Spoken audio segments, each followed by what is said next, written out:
Cagayan de Oro City LGU nagtanyag karon og 2 million pesos nga ganti alang sa makatudlo sa mga sospek o nagpaluyo sa pagpusil patay sa anak ni Congressman Uy o caretaker ni ini sa ilang quarry site. Ani ang report.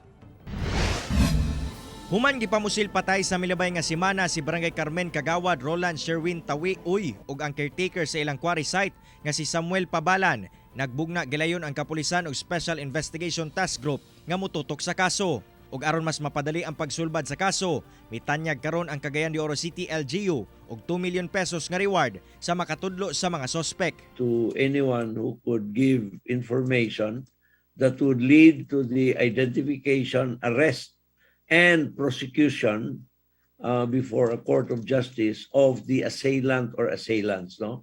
Sigon sa kapulisan, nagpadayon pa ang ilang investigasyon sa mong kaso. Doon na yung mga potential witnesses nga na istorya gani man ang composite sketches ato nang gipahigayon na yung mga resultado ug gipakita nagbalik sa mga testigo ang mga nahimo sa composite sketches ug sa freehand cartographic artist, no. Ang patayng lawas ni Kagawad Uy gihaya karon sa usa ka punerarya.